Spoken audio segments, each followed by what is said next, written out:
জলের সাথে জলের আছে গভীর পরিচয়, সমুদ্র তাই ঐক্যবদ্ধ, পাহাড় তত নয়।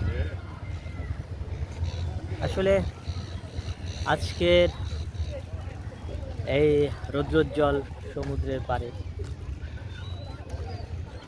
কিছু ভবিষ্যতের আগামী 5 বছরের প্রেডিকশন নিয়ে কিছু কথা বলবো। বর্তমান যে পরিস্থিতি তৃতীয় বিশ্বযুদ্ধের দিকে এগোচ্ছে, জ্বালানি সংকট, সারা বিশ্বে ক্ষুধার প্রাদুর্ভাব, প্রভার্টি, এটা বেড়ে চলছে। তো এই সামনে যে প্রতিকূল অবস্থা আসবে, একটা হার্ড এক্সাম বলা চলে। এই হার্ড এক্সাম আমরা কীভাবে পাড়ি দিব বা কীভাবে নিজেদেরকে এখন প্রিপেয়ার করতে হবে, সেটা নিয়ে সামান্য কিছু না বললেই না। এর জন্য আমাদেরকে এখনই প্রস্তুতি নিতে হবে। কারণ হচ্ছে যে আমরা এখনকার সময়ে সামান্য একটু ইলেকট্রিসিটি না থাকলে, 1 ঘন্টা ইলেকট্রিসিটি না থাকলেই আমরা খুব কী বলবো হয়ে যাই, খুব পেরেশান হয়ে যাই, ছটফট করি। তো তাহলে সামনে যে সময়টা আসতেছে খুব দ্রুতই চলে আসতেছে, আগামী 5 বছরের মধ্যেই, যখন ইলেকট্রিসিটির থাকবেই না বলতে গেলে। আমরা হয়তো আদিম যুগের দিকে ফেরত যাব। তো তখনকার সিচুয়েশনে আমরা কিভাবে চলবো, ক্ষুধার কষ্ট, অর্থনৈতিক সংকট, কারণ অর্থনৈতিক ব্যবস্থা খুব দ্রুত ভেঙে পড়বে, খুব দ্রুত আগামী 5 বছরের মধ্যে অর্থনৈতিক ব্যবস্থা সারা বিশ্বে কলাপস করবে, খুবই ভেঙে পড়বে। এবং জ্বালানি সংকটের ফলে এবং খাদ্যের অভাবের ফলে প্রভার্টি বেড়ে যাবে। তো এগুলো মোকাবেলার ক্ষেত্রে আমাদেরকে এখনই ফিট হতে হবে, এখনই আমাদেরকে প্রস্তুত হতে হবে। এর জন্য আমাদের এখন 3টা কাজ করতে হবে। মূলত 3টা। আমি এর আগের একটা স্ট্যাটাসে আমি বলে দিয়েছিলাম যে আমাদেরকে প্রিপেয়ার হওয়ার জন্য বা প্রস্তুতি নেবার জন্য 3টা কাজ। আর এখন আমাদের সেটা হচ্ছে যে প্রস্তুতির জন্য 3টা কাজ। আমাদেরকে কীভাবে প্রস্তুতি নিতে হবে 3টা গাইডলাইন আমি দিয়েছিলাম। আর এখন বলবো যে 3টা কাজ এখন থেকে এই চেষ্টা করা, শুরু করা। আমাদেরকে প্রতিকূল অবস্থাটা কিভাবে আমি মোকাবিলা করতে পারবো, প্লাস হচ্ছে যে প্রতিকূল অবস্থায় আমি যে বেঁচে থাকতে পারবো, তার জন্য 3টা কাজ এখন থেকে শুরু করা।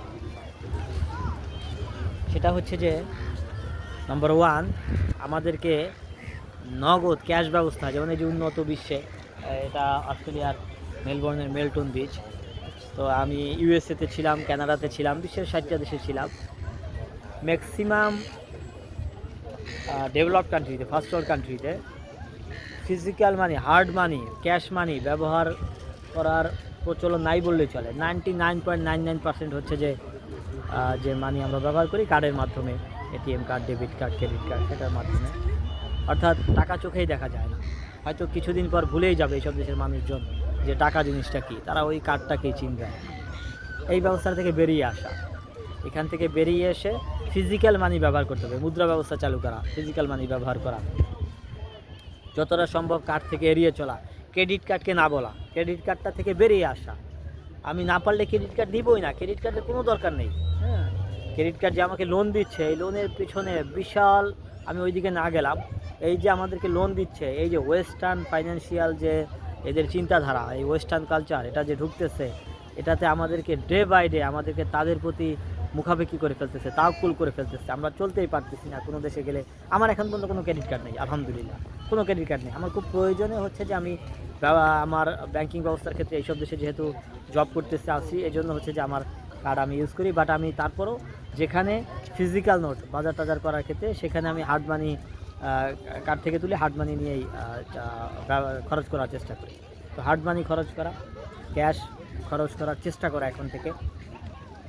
নাম্বার 2 হচ্ছে যে কিছু সংখ্যক জমি, সামান্য কিছু জমি কিনে রাখা গ্রামের ভিতরে, যে যেখানে আছেন, যে দেশেই থাকেন না কেন, গ্রামের ভিতরে কিছু জমি কিনে রাখা, যেখানে আপনি মূলত ছোট্ট একটা পুকুর করতে পারবেন এবং কিছু আবাদি জমি চাষ করতে পারবেন। কিছু জমি কিনে যেমন ছোট্ট একটা ঘর বা কুটির আপনি তৈরি করে থাকতে পারবেন, একদম কোলাহল থেকে দূরে, যেখানে আপনি আপনার মতো করে চাষবাস করে, ফার্মিং করে, এবং হচ্ছে যে আপনি মৎস্য চাষ করে, সব কিছু করে আপনি আপনার ফ্যামিলি, পরিবারের এবং আপনার চাহিদা আপনি মেটাতে পারবেন। সেসব জায়গায় আপনি এখন থেকেই করে রাখেন, এবং সেসব জায়গায় গিয়ে যদি আপনার শহরে থাকার খুব প্রয়োজন না হয়, কোলাহল থেকে বেঁচে ওইসব জায়গায় গিয়ে থাকার এখন ট্রাই করেন, সারভাইভ শুরু করেন, যে হ্যাঁ আমি নিজে আমার ফ্যামিলি নিয়ে ওখানে থাকতে পারতেছি।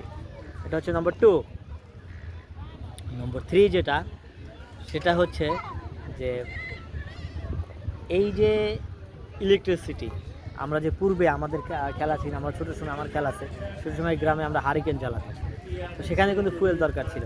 হ্যাঁ, ফুয়েল ছাড়া হারিকেন যারা কী করতাম, অনেক সময় হচ্ছে যে ফুয়েল না থাকলে, কেরোসিন না থাকলে হারিকেন না জ্বালিয়ে এমনিতেই হচ্ছে যে মানে দিনের মধ্যে সকল কাজ সেরে ফেলে সন্ধ্যার পরে পড়াশোনা যা আছে দিনের মধ্যে সেরে ফেলে সন্ধ্যার পরে হচ্ছে যে খাওয়া দাওয়া করে, তাড়াতাড়ি খাওয়া দাওয়া করে ঘুমের প্রস্তুতি নেওয়া। এবং আগুন জ্বালানোর যে ব্যবস্থা, এটা হচ্ছে যে সেই প্রাচীনতম আমলে বা এখনও গ্রামে লাগে লাকড়ি বা এইসব জিনিস দিয়ে আগুন জ্বালানো, রান্না করা। হ্যাঁ, এইগুলোর দিকে একটু প্র্যাকটিস করে এইসব দিকে সচেষ্ট হওয়া, যে যাতে আমার ইলেকট্রিসিটি না থাকে, আমার যদি ফুয়েল না থাকে, তাতেও যাতে আমি এইসবে আমি টিকে থাকতে পারি রান্নাবান্না করে এবং চলে। ধন্যবাদ সবাইকে।